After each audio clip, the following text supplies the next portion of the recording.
Nous sommes jeudi 13 mars. Mesdames et messieurs, bonsoir. Merci de nous rejoindre sur votre télévision nationale.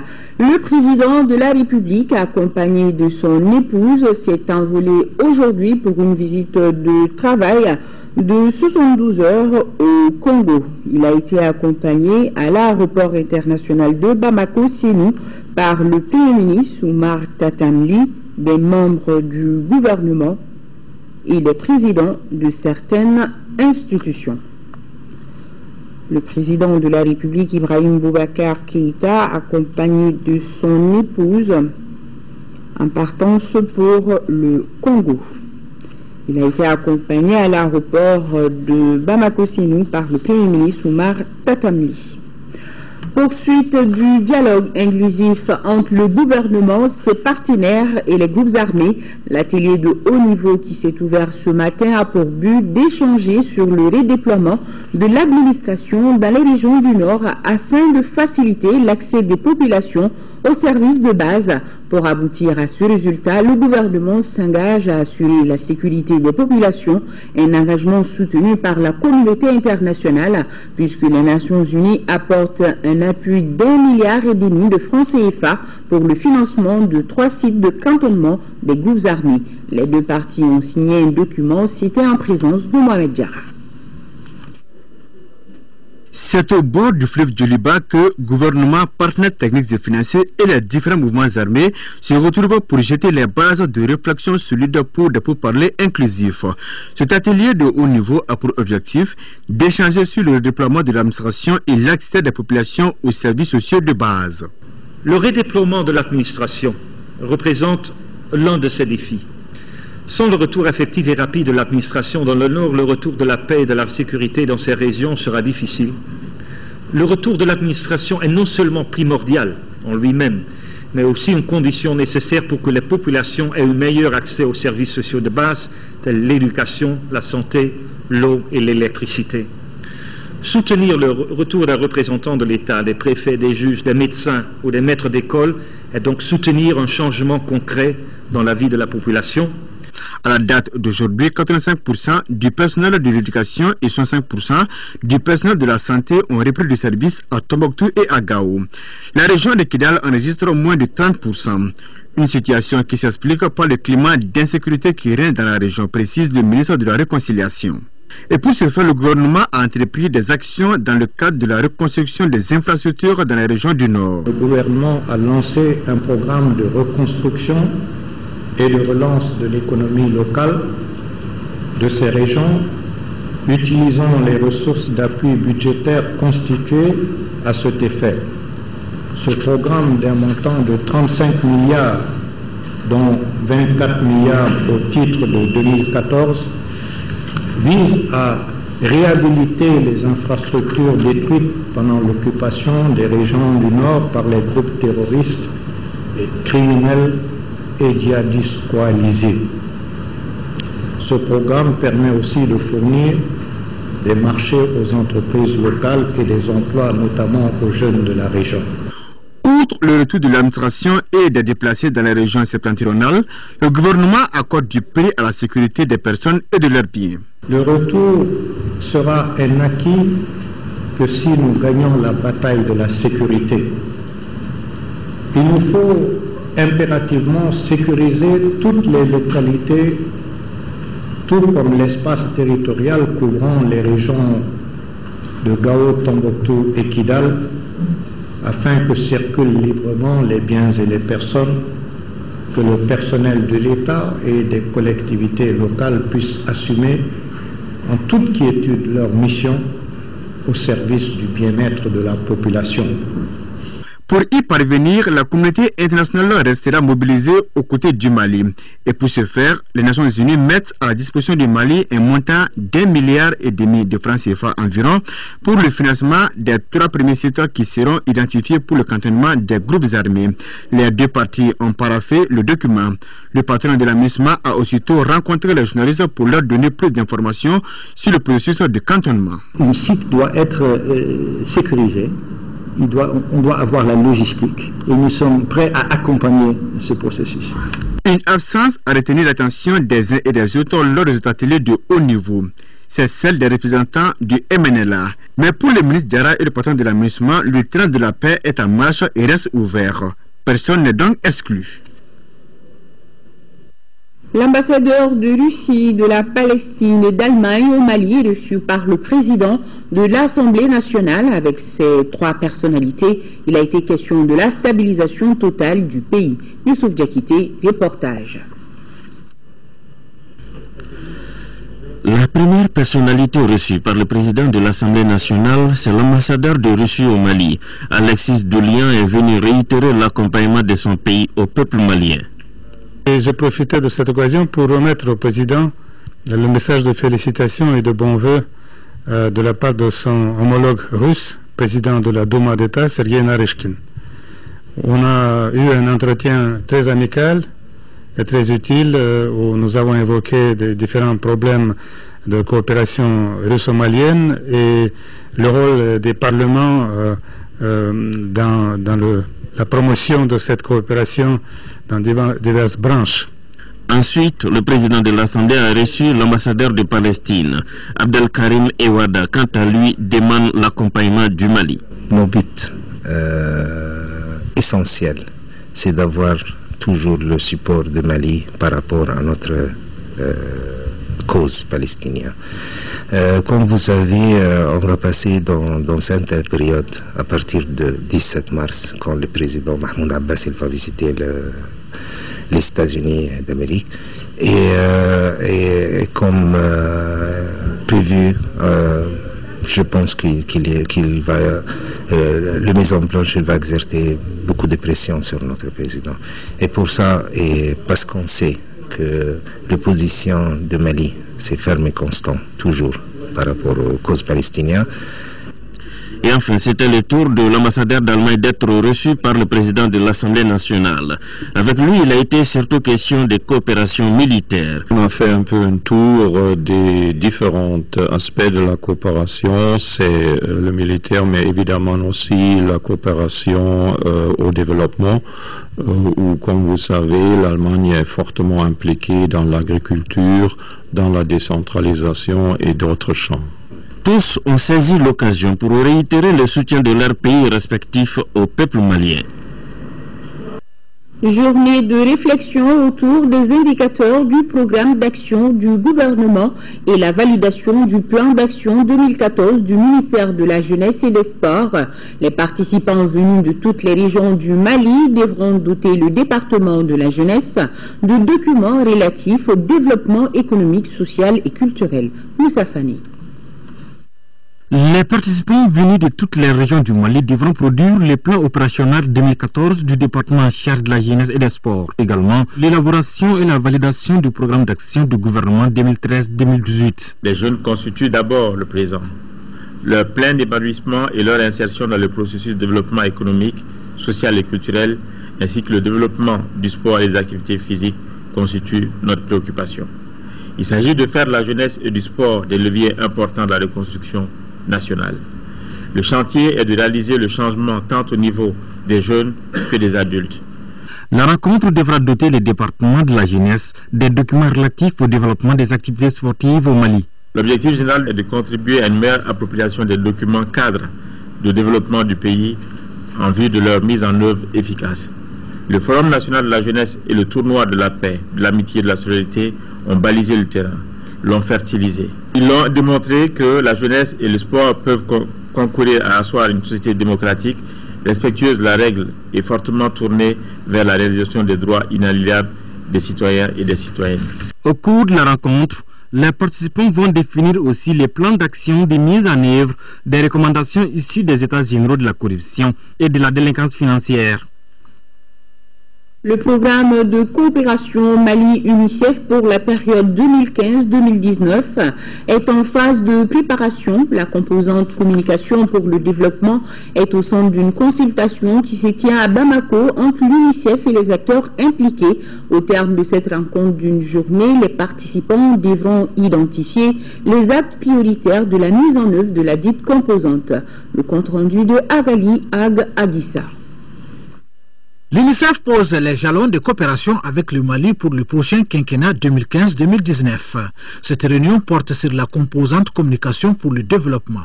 Il s'agit de jeter les bases de la nouvelle coopération entre l'UNICEF et le Mali pour ce qui concerne les actions visant les couches vulnérables, comme vous savez, les enfants, les femmes. On vient de sortir d'une crise. Il s'agit maintenant d'avancer vers de nouveaux chantiers qui ne sont plus l'humanitaire, mais vers le développement, vers le mieux-être de la population. Les discussions au cours de la rencontre devront donc être axées sur la composante communication pour le développement. Sur la base des différents panels, il s'agira d'identifier les axes prioritaires de cette composante dans le cadre de la sensibilisation en vue du changement de comportement. La communication pour le développement est transversale. Ce que nous visons, c'est le changement de comportement chez les citoyens. C'est la nouvelle citoyenneté pour faire en sorte que les gestes essentiels au niveau des familles soient sauvegardés, que l'hygiène, que l'assainissement puisse être le vécu quotidien au niveau de nos familles. Les acteurs de plusieurs secteurs venus de régions et les districts de Bamako prennent part à ces travaux d'une journée organisée par l'UNICEF en collaboration avec le ministère en charge de la communication. Troisième assemblée générale du groupement professionnel des agences de communication, c'était au Conseil national du patronat malien. L'ordre du jour portait sur la validation et la programmation des activités de 2014. L'assemblée doit aussi statuer sur le plan de travail permettant aux agences du groupement d'être seuls prestateurs des événements organisés au Mali. Fatmata Kone, les détails. Tous ceux qui travaillent dans le milieu de la communication ont pris part à cette troisième assemblée générale du groupement professionnel des agences de communication du Mali, GEPAC. Cette mobilisation s'explique par la volonté de mieux réguler le secteur. À la suite de plusieurs plaintes de ses membres concernant l'attribution à une seule agence de la gestion exclusive des espaces publicitaires des aéroports du Mali, sans appel à concurrence, le GEPAC a saisi les autorités de tutelle et une clarification a été donnée. Le bureau a rencontré à plusieurs reprises la direction des aéroports du Mali et les plus hautes autorités. De ces échanges, nous retenons qu'aucune agence ne détient l'exclusivité aux aéroports du Mali. Je vous demande d'être vigilant, que la concurrence soit respectée et que tout un chacun puisse remonter au GPA pour que chacun puisse trouver son compte dans la légalité et dans la libre concurrence. Cette troisième assemblée générale est aussi l'occasion pour les communicateurs de découvrir certains dossiers en cours. Le Conseil des ministres a adopté un projet d'ordonnance portant création de la haute autorité de la communication qui remplacera le Conseil supérieur de la communication. La HAC aura pour mission de réguler le secteur de la communication dans les domaines de l'audiovisuel, la presse écrite, de la publicité et de la presse en ligne. Et j'espère que vous participerez pleinement à sa mise en place. Le ministre a également rassuré les membres du GEPAC par rapport à la gestion du troisième opérateur téléphonique. Les agences de communication de la place feront partie des prestateurs de ce troisième opérateur. Il a par ailleurs informé de l'adoption de la nouvelle loi de la communication par l'Assemblée nationale. L'AGEROUTE tient depuis ce matin la 14e session de son conseil d'administration. L'agence en 2013 a procédé à la réhabilitation et au renforcement de la route Sikasso-Ermakono, entre autres grands travaux routiers. Cette session porte sur les perspectives 2014. Mamadou Bagayogo nous fait le point. En 2014, les orientations de l'Agence d'exécution des travaux d'entretien routier AGEROUTE sont déterminés en fonction des réalisations faites en 2013. À cet effet, cette année, un budget de 23 milliards de francs CFA est arrêté pour la réalisation d'autres travaux routiers. Il y a la relance économique. Donc dans le cadre de cette relance économique, nous sommes en train d'élaborer une convention de maîtrise d'ouvrage déléguée avec le ministère de l'économie et des finances qui va porter sur la reconstruction, la réhabilitation ou l'entretien de certaines infrastructures dans le nord. La poursuite des travaux dans le cadre du PRFTTAO, que j'appelle Projet régional de facilitation des transports en Afrique de l'Ouest, par la construction d'une aire de repos à Koumantou. Tous ces projets vont améliorer le réseau routier au Mali parce qu'en 2013, beaucoup d'activités ont été menées. Je dois dire que l'exercice 2013 en termes d'exécution de travaux a été une année exceptionnelle puisque le volume d'activité a été fortement augmenté. Également, pour la première fois, la Géroute a conclu des accords qui ont permis de donner à la Géroute une dimension nouvelle et un intérêt stratégique national certain. La Géroute est déterminée à transformer le manque de débouchés maritimes du Mali en avantage en le reliant à tous les pays limitrophes. L'Agence nationale d'assistance médicale ANAM a commencé ce matin les travaux de la 6e session de son conseil d'administration. Cette année, le budget prévisionnel de la structure est estimé à plus de 2 milliards de francs CFA, soit une augmentation de 54% par rapport à celui de 2013. Ramata Kounati. À l'Agence nationale d'assistance médicale ANAM, les chantiers cette année ont pour nom la formation et la communication. On note déjà la tenue d'une série de formations à l'intention des prestataires de soins des régions de Koulikoro, Sikasso et Ségou. Les formations qui ont été dispensées ont porté sur les procédures de prise en charge des bénéficiaires du régime d'assistance médicale et les procédures de remboursement des frais de prestation de soins. Pour mener à bien le programme d'activité 2014, il est prévu la mobilisation de plus de 2 milliards de francs CFA. Ce budget connaît une augmentation de 54% par rapport à celui de 2013. En termes de bilan des activités de 2013, on peut retenir la prise en charge médicale de 1061 indigents répertoriés à Bamako et Kati. À cela s'ajoutent les difficultés liées à la mobilisation des contributions des collectivités. Au jour d'aujourd'hui, nous n'avons pas pu mobiliser de ressources au niveau des collectivités. Les collectivités doivent contribuer au financement du RAMED à hauteur de 35%. Et comme je l'ai dit tantôt, de 2011 à 2014, les collectivités nous doivent plus d'1,5 milliard. Rappelons que les bénéficiaires du régime d'assistance médicale à RAMED sont entre autres les enfants de la rue, les blessés de guerre, les détenus. 90 millions de francs CFA, c'est le montant alloué à 180 commerçants détaillants de Gao, dont la plupart sont des femmes. La cérémonie de remise officielle du chèque s'est déroulée cet après-midi à Gao par le ministre du Commerce, Abdelkarim Konaté. Les bénéficiaires auront chacun 500 000 francs CFA. Ce geste s'inscrit dans le cadre du projet d'appui aux commerçants détaillants. Le reportage de Drissa Koli. Les commerçants détaillants de Gao constituent le poumon de l'économie de la région.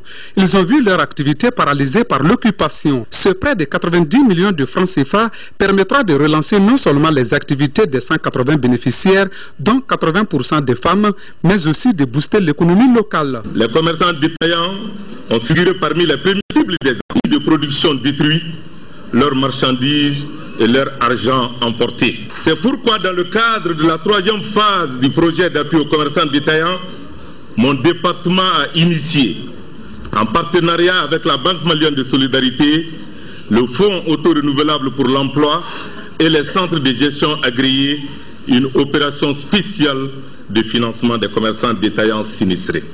Transparence oblige, les heureux bénéficiaires ont été identifiés et présélectionnés par le centre de gestion agréé Askia Mohamed de Gaou. Chaque bénéficiaire recevra un montant de 500 000 francs CFA remboursable en 2 ans avec un taux d'intérêt de 5%. Le prêt en question est logé à la Banque malienne de solidarité qui a signé un partenariat avec l'État malien dans le cadre du projet d'appui aux commerçants détaillants. Je vous invite à faire bon usage de la somme que vous allez recevoir dans un instant afin de faire face aux échéances de remboursement convenues avec la Banque malienne de solidarité. Ayez toujours à l'esprit que votre comportement aura un impact décisif sur la poursuite de l'opération que nous venons d'engager. Les commerçants bénéficiaires ont promis le respect de toutes les clauses de ce contrat. Au nom du gouvernement malien, le ministre du Commerce a salué le combat indéfectible de Fatmata Aliou Touré de l'ONG Greffa récompensé par Michel Obama. Abdel Karim Konaté a aussi rendu un vibrant hommage à la MINUSMA et à la force Serval pour leur combat aux côtés des forces armées maliennes. La commission de suivi du mécanisme de taxation des produits pétroliers informe que sur la base des prix fournisseurs du mois de mars 2014, les prix indicatifs plafonds à la pompe des produits pétroliers sont fixés comme suit et applicables à compter du vendredi 14 mars 2014. Super carburant sans plan 766 francs CFA, pétrole lampant 570 francs CFA, gasoil 681 francs CFA, distillate diesel oil 681 francs CFA, fuel oil 180, 489 francs CFA, jet à 1 livre. Il faut noter que le prix subventionné du kilogramme de gaz butane est de 584 francs CFA. Par conséquent, le prix de vente à la bouteille de 2,75 kg est de 1605 francs CFA et celui de la bouteille de 6 kg est de 3500 francs CFA. Quant au prix non subventionné du kilogramme de gaz butane, il est de 993 francs CFA. Tenu des travaux de l'atelier bilan du projet d'éducation citoyenne et de monitoring des élections au Mali en 2013, initié par l'ONG One World, l'atelier regroupe les représentants des organisations et associations impliquées dans la gestion des élections au Mali. Le reportage de Nandé Dambéli.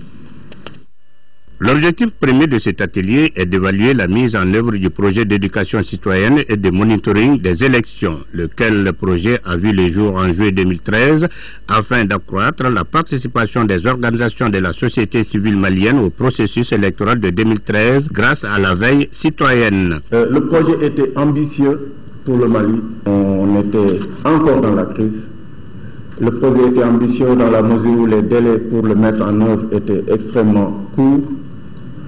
On a pratiquement eu moins de 2 mois pour déployer tout ce dispositif qui a été mis en œuvre pendant les élections. En clair, il s'agit de procéder au cours des travaux à la présentation du rapport indicatif des résultats atteints, l'évaluation de manière spécifique et par composante, les forces et faiblesses, les opportunités et les défis, l'inspiration des échanges et discussions visant à tirer les leçons de cette expérience. Ce projet a prouvé qu'au Mali, la société civile, vous êtes prêts à jouer votre rôle. Le projet avait 4 objectifs. Le premier était de renforcer le taux de participation des populations au scrutin.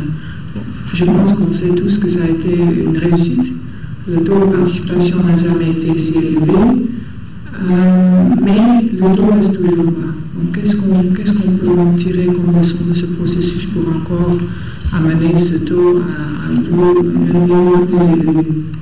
Tout l'exercice concourt à tirer les leçons en vue des prochaines échéances électorales. Rappelons que le projet d'éducation citoyenne et de monitoring des élections bénéficie de l'appui technique et financier d'Oxfam, de l'ambassade des Pays-Bas et du PNUD.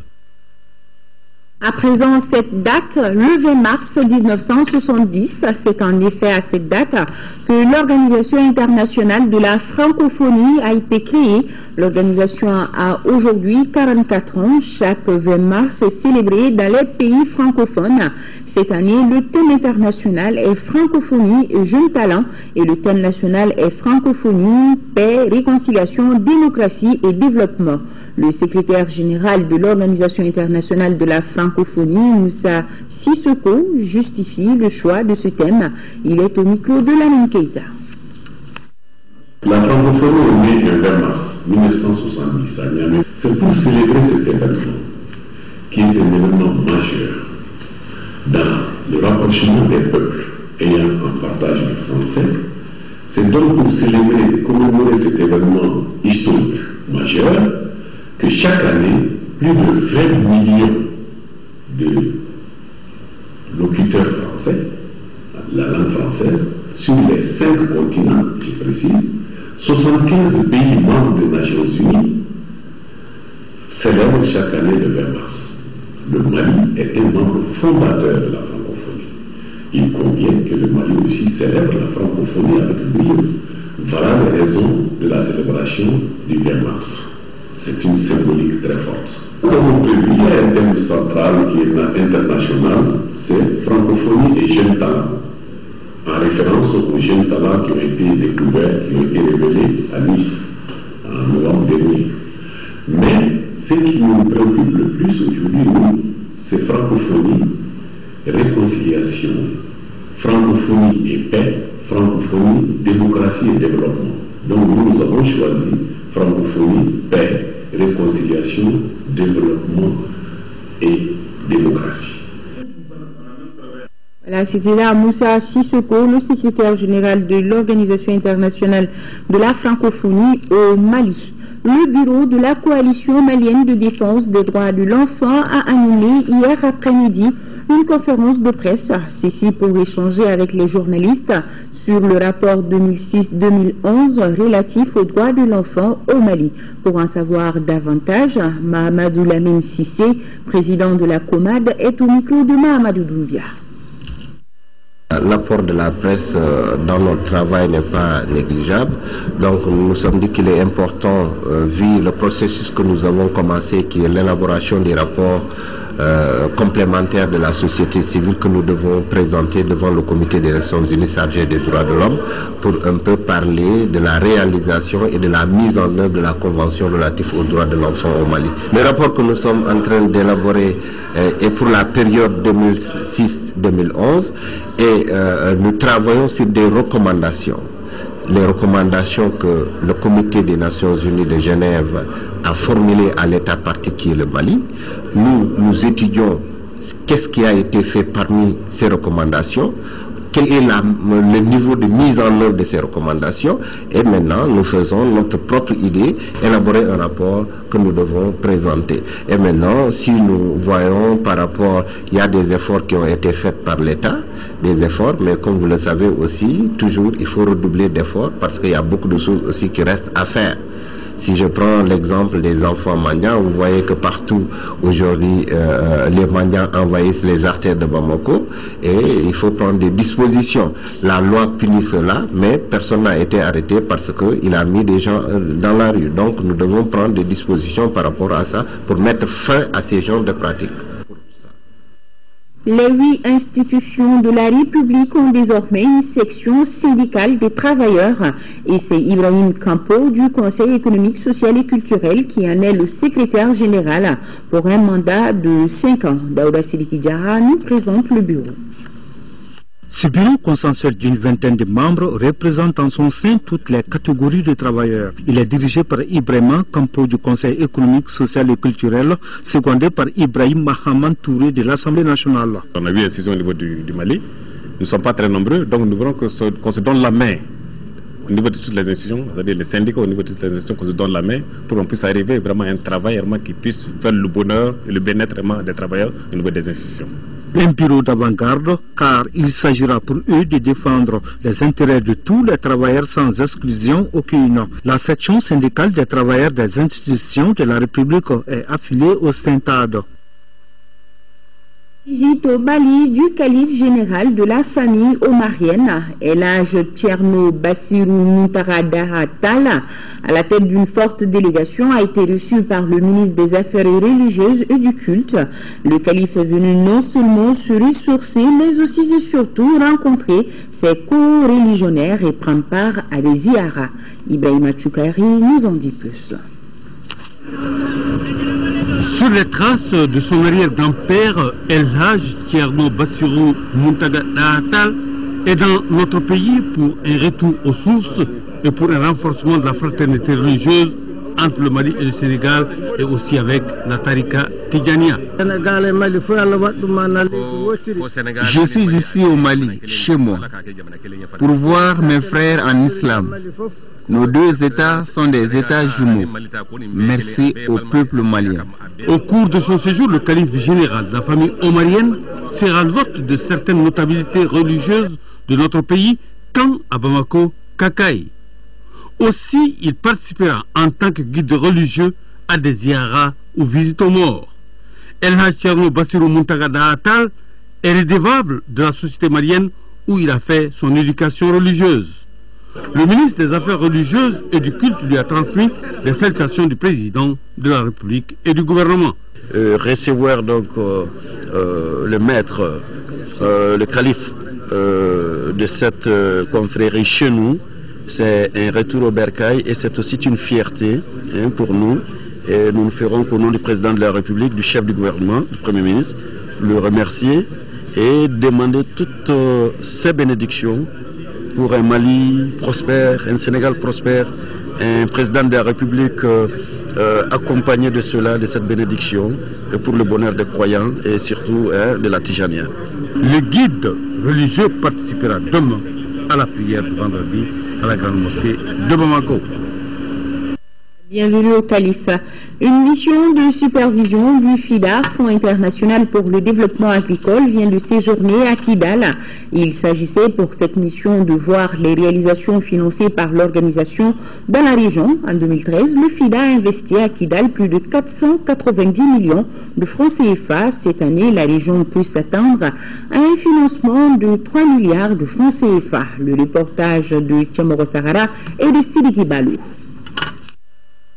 Par cette première visite de l'année 2014, les cadres du FIDA, Fonds international pour le développement agricole, cherchent à savoir les réalisations faites par le PIDERCA, programme intégré pour le développement rural de la région de Kidal, comment les populations de Kidal ont bénéficié des appuis du FIDA à travers le PIDERCA et quels sont les résultats obtenus.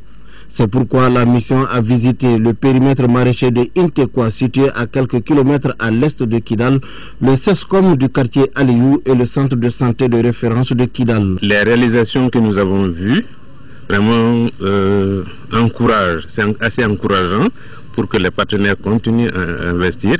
En plus de l'assistance apportée aux plus démunis et au renforcement de la santé animale, le PIDERCA et son partenaire privilégié, le FIDA, accordent une grande importance à l'éducation et à la santé humaine, deux domaines qui connaissent aujourd'hui des problèmes d'infrastructure. Les dispositions sont en cours pour essayer de réhabiliter effectivement ces centres de santé communautaires. Et aussi au niveau du système éducatif, il y a eu des constructions de centres d'éducation pour le développement, notamment à Kidal, à Enafik et à Djelhok, et que les jeunes comprennent dans cette région que les investissements qui sont réalisés dans les structures de santé, au niveau des structures éducatives, que c'est des investissements qui sont pour la région de Kidal. La mission a ensuite rencontré les populations bénéficiaires des actions du FIDA et les acteurs au développement de la région de Kidal. J'appelle à tous les partenaires de venir nous aider. Parce que nous avons besoin de développement, nous avons besoin de faire des appuis aux différents référents déplacés pour que nous puissions ensemble relever le défi de développement de la région de Kidal. En 2013, le FIDA a investi à Kidal plus de 490 millions de francs CFA et entend débourser 3 milliards de francs CFA courant 2014. En 4 régions, la mairie de la commune rurale de Pelengana a procédé ce jeudi au lancement d'une campagne citoyenne relative au paiement des impôts et taxes locaux. Cette initiative vise à sensibiliser les populations à accomplir ce devoir civique. À Pelengana, les taux de recouvrement des impôts et taxes varient de 1 à 9%. D'ici la correspondance. La problématique de la mobilisation des ressources financières se pose avec acuité dans la commune rurale de Pelengana. Si, au titre de 2013, le conseil communal a pu recouvrer les 65% des impôts, des disparités énormes existent selon qu'on soit du milieu rural ou du milieu urbain. C'est pour corriger cet état de fait que la mairie, avec le concours du programme d'appui aux collectivités territoriales PACT, a initié cette journée citoyenne relative au paiement des impôts et taxes locaux. Pelengana village est à 9% de paiement, Pelengana Sud 4% et Pelengana Nord 1%. Alors qu'à Pelengana Nord, on doit recouvrer plus de 8 millions. Sur les 8 millions, on n'a pu recouvrer que 1%. Le pur du problème, c'est à Pelengana Nord qu'il y a énormément de problèmes, le problème d'assainissement. Le temps de paiement a été donné par le maire et son conseil, imité par les populations. Pour ce citoyen de Pelengana qui vient de s'acquitter de son devoir, le paiement des taxes de développement est un acte citoyen. Le bon citoyen doit s'exécuter de ses impôts. J'aimerais que tout le monde agisse comme moi. Une occasion pour le sous-préfet de Ségou d'inviter les populations à apporter leur contribution au développement local. Une commune qui ne paie pas les impôts et taxes n'est pas une commune citoyenne. Donc c'est une commune qui a appelé un jour à disparaître et ce n'est pas ce vœu qui était dans l'esprit des autorités nationales au moment d'engranger la décentralisation. La cérémonie a pris fin par la remise d'attestation des bons citoyens. Recueillir les attentes des populations en matière de développement afin de mettre à jour, c'est l'objectif d'une mission du Conseil économique, social et culturel, une mission qui vient de séjourner en 3e région, nous dit Sekou Konati. Il s'agissait au cours de cette rencontre de partager avec les responsables des services techniques et représentants de la société civile de la 3e région le niveau de prise en charge des attentes consignées dans le recueil. Reformuler certaines afin de les mettre en phase avec les exigences de l'heure. Il faut bien une voie d'expression pour ces populations. Et le Conseil économique, social et culturel vient combler ce vide. De l'analyse des préoccupations des différents secteurs, il ressort que des avancées ont été enregistrées, mais qu'il reste encore à faire. Nous avons remarqué à travers la région que les aménagements hydro-agricoles, l'existant n'est pas suffisant. Non seulement il n'est pas suffisant, il reste aussi, il doit être maintenu. Donc il faut maintenir les aménagements hydro-agricoles qui sont là, il faut les renforcer, ça veut dire il faut en faire d'autres. Il n'y a pas de piste matérialisée où les animaux vont passer et c'est un problème permanent.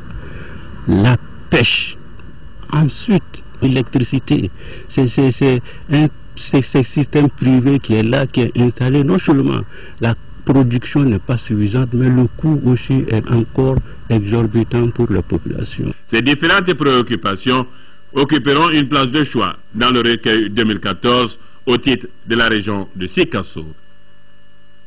Allez, un mot de culture. L'artiste chanteuse Kamaldine fait son grand retour. Elle se produira en concert dédicace de son nouvel album ce samedi au Parc national du Mali. L'album intitulé Woudi Emma, qui veut dire pardonnez-moi en soussou, montre la maturité de l'artiste qui a fait le mélange dans cet album de beaucoup d'instruments musicaux africains. Je vous en dis pas plus et suivons Modibo Souaï. C'est dans le décor paradisiaque du Parc national du Mali que Maestro semble a invité les journalistes pour ce point de presse. Une rencontre qui signe le retour de la star guinéenne Aïcha Kamaldine Conté sur la scène musicale après plusieurs années d'absence. Un comeback marqué bien évidemment par un nouvel opus baptisé Wodiema, qui veut dire pardonnez-moi en soussou. Dans la vie d'un être humain, c'est Dieu qui décide. Et après, je me suis retrouvée avec les enfants, le mari, donc il fallait arrêter un peu pour la famille et puis surtout se préparer mieux pour bien sauter. Odiema, un album qui sera donc présenté aux mélomanes et les fans du Kamaldine ce week-end au cours d'une soirée inédite.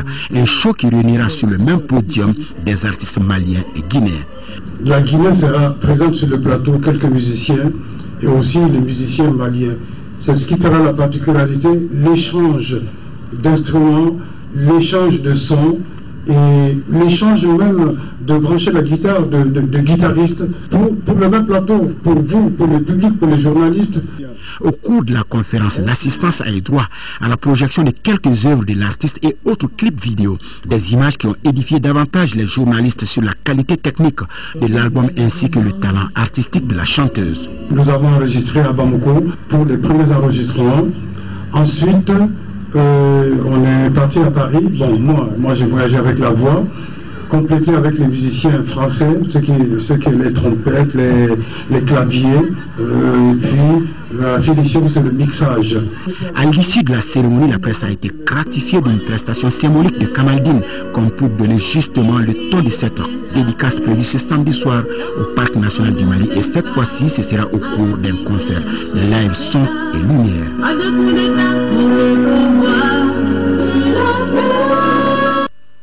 Voilà, rendez-vous donc ce samedi au Parc national du Mali. Place au sport, football. Le président de la Fédération malienne de football, Boubacar Babadjara, a animé ce matin au siège de Mali Foot une conférence de presse.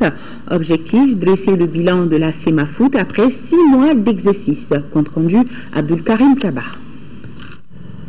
Le comité exécutif de la Fédération malienne de football se devait de rendre compte après 6 mois d'exercice. Élu le 8 octobre dernier à Mopti, le bureau fédéral dirigé par Boubacar Babadjara s'est tout de suite mis à la tâche en prenant des contacts avec les partenaires pour le développement du football. Des commissions de travail ont été créées, en tout 16 commissions. Toutes ces commissions sont rendues opérationnelles à ce jour et participent aux côtés du secrétariat général à l'animation de la vie du football avec beaucoup de satisfaction.